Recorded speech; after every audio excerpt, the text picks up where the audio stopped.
Halo kakak-kakak semua. Saya perwakilan dari Departemen 11. Ini proker kita, yaitu namanya Turis.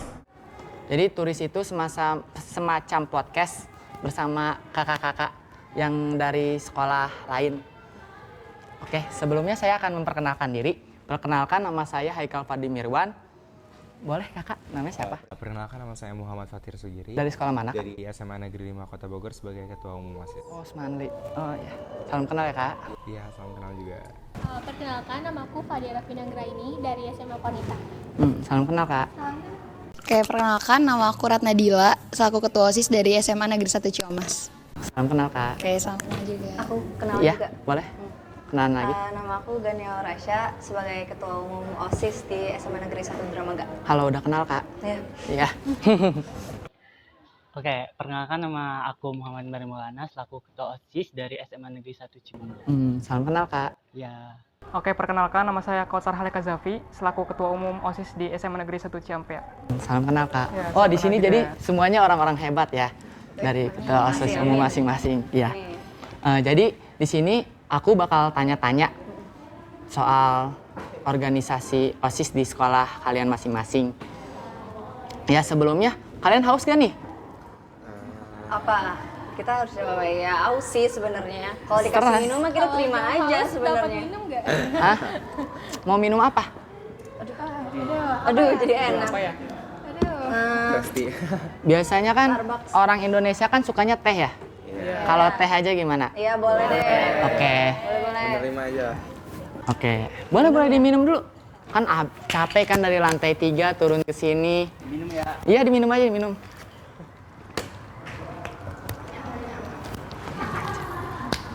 Oke.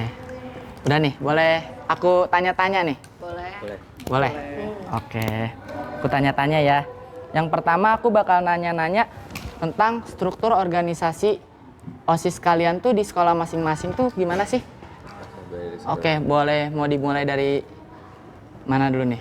Atau mau gini nih, Sweet. kita Spin. pakai kartu. Di sini aku ada kartu 1 sampai 6. Oke, boleh dipilih Kak. Silakan. Silakan. Kelihatan loh tadi pas gitu. Oh, emang iya.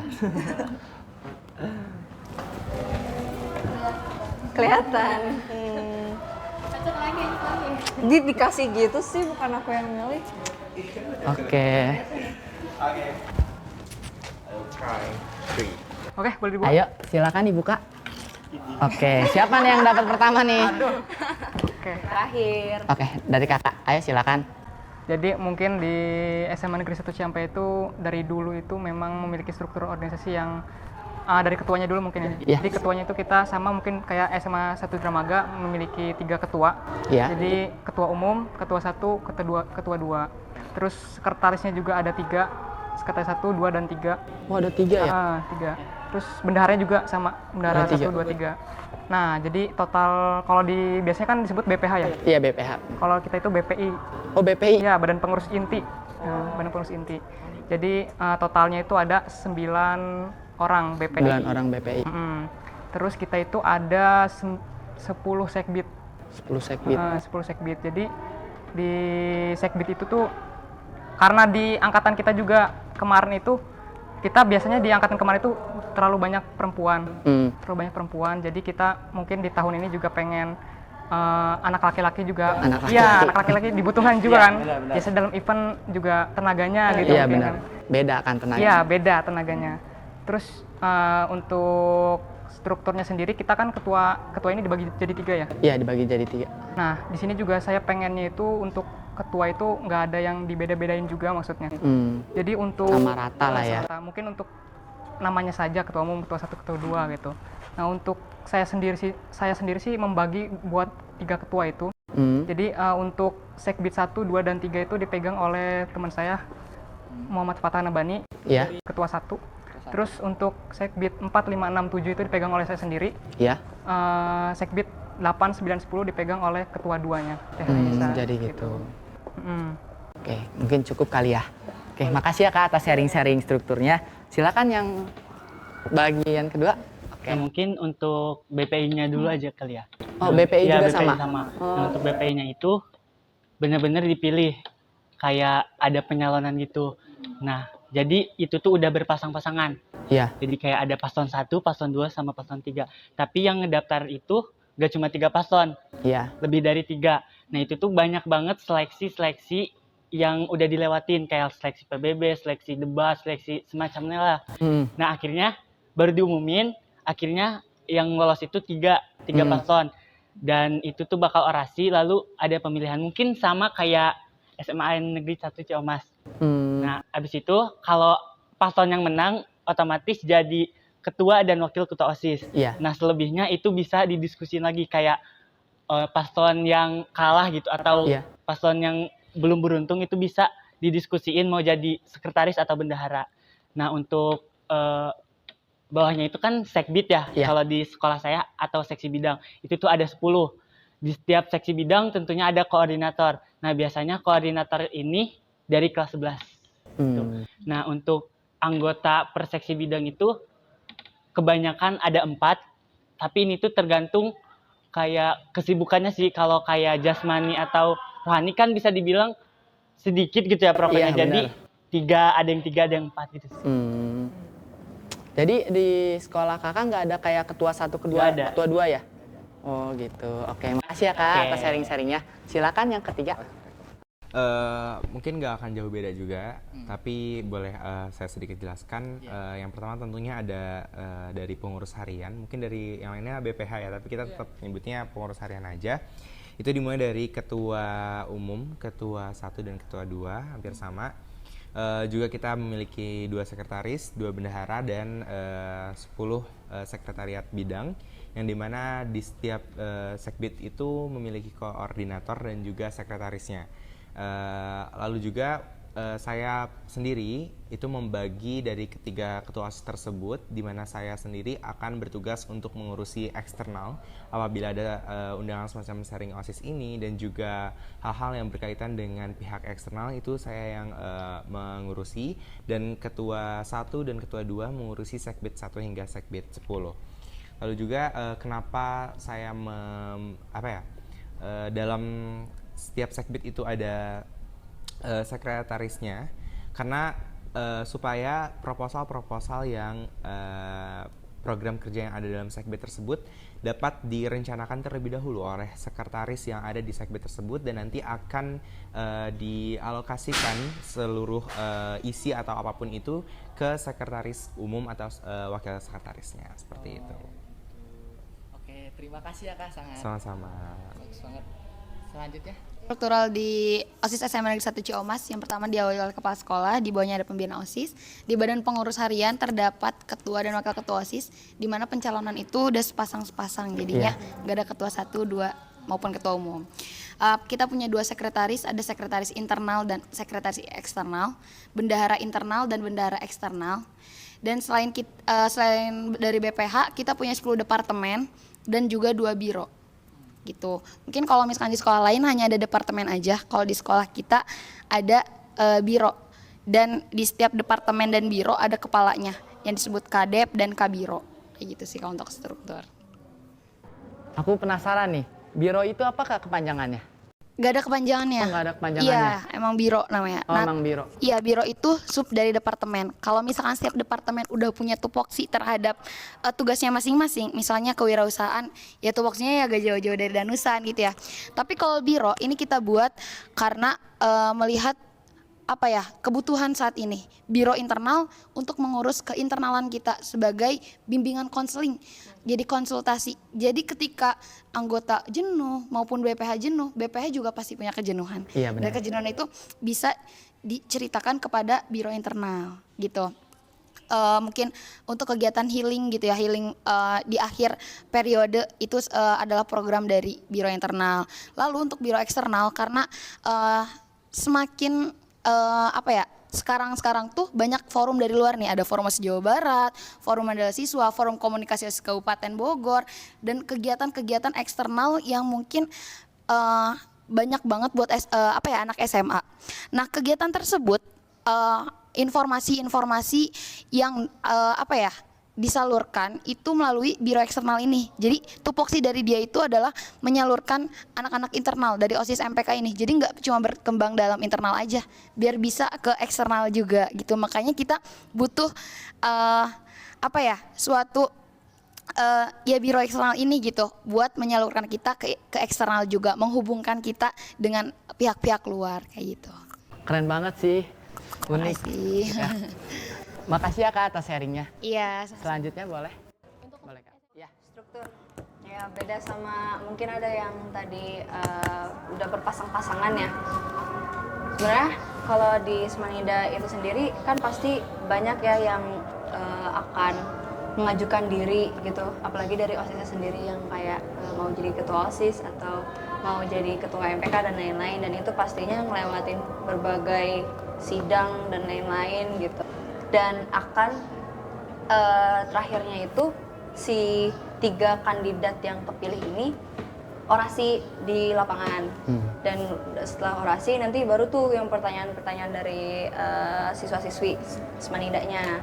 Situ kita jawab dan nanti di akhir itu mereka voting. Nah di sini itu kita sistem votingnya digital gitu loh. Jadi emang disediakan di Labcom, di lab komputer untuk si G-form votingnya. Jadi nanti mereka per kelas ganti-gantian untuk milih, terus ya udah selesai gitu. Nanti diumumin. Nah kalau untuk kayak departemen-departemen gitu kan kita ada 11 departemen nih. Nah si departemen-departemen ini juga dari murid-murid dong pastinya yang mereka juga milih kan mau masuk departemen mana nih gitu, yang sebelumnya udah tahu juga departemen ini apa, dan mereka melewati ini yang beda-beda juga sebenarnya sesuai sama yang mereka pilih. Kayak misalkan departemen 9 itu kan lebih kepada teknologi ya, jadi mereka tuh disuruh bikin desain, terus kayak misalnya buat ke departemen 10 yang bahasa asing itu harus bikin sesuatu dengan bicara menggunakan bahasa asing gitu. Mau bahasa Inggris karena kan basicnya harus bisa bahasa Inggris dong untuk departemen 10 gitu. Nah untuk si sekretaris dan bendaharanya sendiri, kita kan sekretaris ada 2, bendahara juga ada 2 ya. Nah mereka itu diseleksinya dengan ini. Jadi kayak co-sekretaris, mereka itu diseleksinya dengan membuat proposal. Jadi kayak harus bisa bikin proposal gitu loh. Dan nanti dinilainya sama pembina kesiswaan gitu. Untuk bendahara mereka harus bisa bikin RAB. Ya, kayak gitu sih paling. Oke, makasih ya Kak atas sharing-sharingnya. Oke, kita langsung ke pertanyaan selanjutnya aja ya, biar mempersingkat waktu juga. Kira-kira masalah apa aja sih yang kalian tuh sering hadapi, kayak masalah itu ada lagi kayak contohnya misalkan kayak lagi mau jalanin suatu proker nih, pasti dilarang nih sama guru ini nih, jadi dilarang lagi, jadi kan gak jadi tuh prokernya. Jadi masalah apa aja sih yang kalian sering hadapi, terus kalian tuh solusinya tuh gimana sih? Kalau masalah paling utama kayak kita semua dari tadi juga bilang ya. Oh udah ngomong. Di siswa gitu loh. Pasti masalah utamanya di siswa, karena kan kita harus menaungi seluruh siswa-siswi sekolah yang dimana kayak kadang mereka juga susah diatur mungkin, atau kayak emang nggak mau sama OSIS gitu ya kan. Iya. Maksudnya dari tadi itu kita setuju sih kalau itu, karena lagi Gen Z juga. Dan izin menambahkan juga mungkin untuk solusi yang bisa kita lakukan hanya adaptif atau adaptable. Jadi kita mengikuti perkembangan yang ada. Maksudnya ketika kita memang dihadapi dengan kendala dalam siswa itu sendiri, tentunya kan pasti siswa juga memiliki perspektif yang berbeda terkait apa yang kita lakukan. Dan maka dari itu kita juga harus bisa menyesuaikan dan juga beradaptasi akan kemauan yang memang mereka inginkan. Dan terutama juga mungkin kita bisa menerapkan prinsip di mana mereka akan bisa ketika kita terbiasa untuk selalu mengingatkan mereka dan juga selalu mengajak mereka untuk mengikuti kegiatan-kegiatan yang memang harusnya dilakukan. Seperti itu sih. Oh gitu. Mungkin aku bisa nambahin ya. Iya silakan. Untuk masalah selain itu, kalau dari aku anggota ya. Ketika anggota yang paling banyak kayak merasa udah apa ya, kayak ya udahlah gue di organisasi gini aja lah gitu, kayak formalitas aja. Kadang kalau kayak gitu suka bingung gitu dikeluarin deodasanya, karena kan apalagi kalau di sekolah aku kan tahapnya panjang ya, selama 3 bulan kalau aku tahap seleksinya. Oh, 3 bulan? Iya, lewat program tadi aku sempat presentasiin yang Mancio Leadership School. Jadi kalau langsung dikeluarin di SP gitu, sayang, karena orang-orang yang terpilih pasti udah pasti dia yang bertahan dan mengerjakan proyek-proyeknya selama 3 bulan dan menyempatkan waktunya setiap weekend dia datang untuk mengikuti diklat gitu. Nah, makanya dari biro internal ini aku selalu untuk memaksimalkan perhatiin setiap anggota, kayak jadi mungkin anggota yang udah jarang kelihatan nih di rapat gitu, itu buat segera ditanyain kabarnya kayak gimana. Mungkin kalau misalkan dari kalian ada anggota yang jenuh gitu, punya saran nggak sih kayak gimana cara menanggapinya, nggak hanya selain dari pendekatan atau kayak gimana? Boleh, aku boleh jawab atau boleh main dulu? Bebas. Jadi kalau di aku kan kita setiap departemen itu ada ketua departemennya ya. Jadi kayak kita lihat nih yang kurang aktif tuh dari departemen mana gitu. Kalau semisalnya kayak emang apa sih, jadi pasif kan maksudnya ya. Kalau misalkan dia pasif, ya itu kita utamain dari si ketua departemennya dulu yang negur gitu. Dan itu kan juga sesuai ketua departemennya, antara dia bilang ke kita, ke BPH, atau kayak dia merasa bisa menyelesaikan sendiri juga gitu kan. Intinya yang pertama itu pasti dimulai dari si ketua departemennya dulu. Kalau misalnya setelah dari ketua departemen juga masih nggak berubah nih istilahnya, baru ke kita BPH. Dan BPH yang akan bicara juga itu koordinator per departemennya, kayak tadi ya, kayak departemen 1, 2, 3 dipegang sama ketua berapa gitu. Jadi kayak sesuai sama koordinatornya aja. Terus kalau masih kayak susah juga, baru di kayak bisa disidang gitu, disidang sama MPK. Bagaimana sih kalian tuh cara meyakinkan sekolah agar acara atau program kerja yang kalian buat bisa disetujui oleh sekolah? Untuk saya pribadi sih, sebenarnya mungkin untuk semua sekolah, acara apapun akan disetujui jika memiliki manfaat untuk siswa itu sendiri. Jadi gimana kalau gimana caranya biar kita program ataupun acara kita disetujui sekolah, kita harus cari apa manfaat yang bisa didapat setelah acara atau program itu terlaksana. Pasti kemungkinan besar sekolah bakal nyetujuin kalau misalnya manfaatnya tuh baik untuk siswa. Tuh. Terima kasih ya Kak. Mungkin kalau dari aku gak jauh beda ya dari yang lain. Pasti kalau misalkan proposal itu terdiri dari latar belakang, tujuan, dan manfaatnya bagaimana ke depannya. Tapi perlu kita ketahui kalau misalnya kita mau bikin program itu gak boleh asal-asalan ya, pasti harus dilihat dari kebutuhan siswanya terlebih dahulu, supaya sekolah bisa percaya kalau misalkan emang siswa-siswi ini lagi butuh banget atas program tersebut gitu. Nah pasti kayak apa ya, sekolah ini pasti bakal menyetujui apapun yang kita ajukan selagi itu bisa memberikan manfaat yang banyak tapi sesuai kebutuhan. Makanya kalau misalkan kita mengajukan anggaran dana atau atau yang lain-lainnya, pasti kadang suka banyak yang dicoret. Menurut sekolah pasti yang sesuai dengan kebutuhan aja gitu. Pasti karena sekolah akan melihat kebutuhan yang ini, makanya semaksimal mungkin kita tuh harus bisa mengobservasi dulu gitu, yang apa yang dibutuhkan oleh siswa saat ini, sedangkan kita adalah wadah untuk menerima aspirasi-aspirasi dari siswa. Oke, terima kasih ya Kak. Barangkali ada yang mau lagi menambahkan? Tipsnya ya pada intinya mengacu pada keinginan dan kebutuhan siswa sih ya pastinya, untuk kayak mudah disetujui oleh sekolah, dan yang tadi udah dijelasin juga sama teman-teman yang lain soal manfaat dan tujuan si program ini diadain tuh apa. Terus Selanjutnya aku ada pertanyaan lagi. Bagaimana sih cara kalian menjalin kerjasama dari pihak eksternal atau sponsor? Untuk saya sendiri sih kan baru dilaksanain itu pentas seni ya. Jadi pentas seni di SMA 1 Ciampea itu baru diadain lagi itu tahun 2023 setelah Covid ya, setelah Covid. Nah, fun fact aja, di SMA 1 Ciampea itu 1 tahun itu ada 2 pensi kemarin di 2023. Nah, di 2023 awal itu bulan Februari itu kita ngadain pensi, dan itu kita itu gak ada sponsor sama sekali, dan itu karena mungkin karena itu waktu itu saya kelas 10 ya. Saya kelas 10 dan waktu itu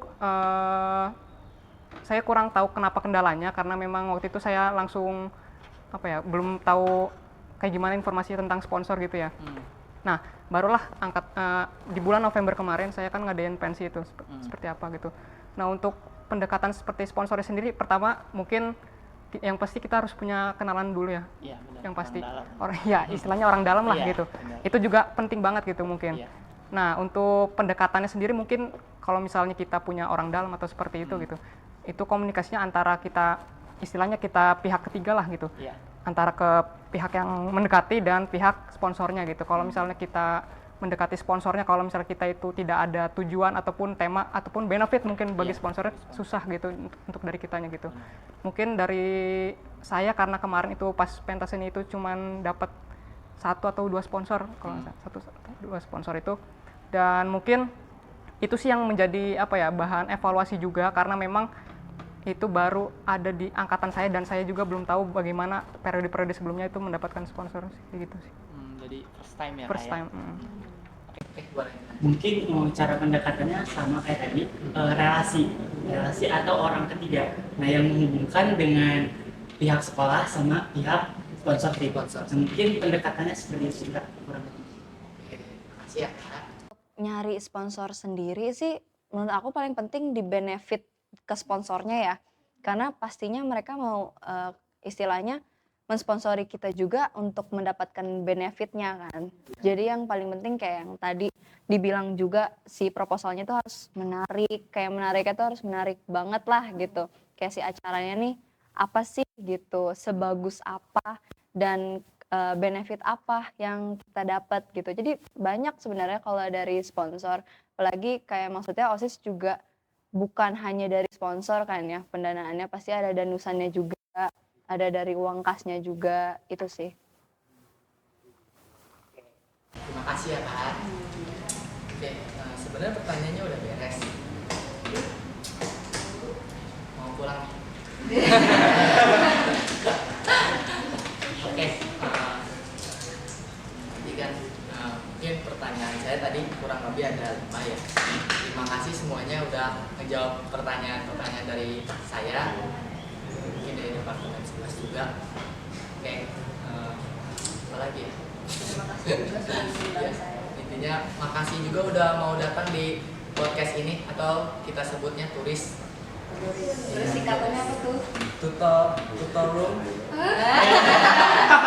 Ayo. Jadi turis itu singkatannya tutor room sharing experience of school organization.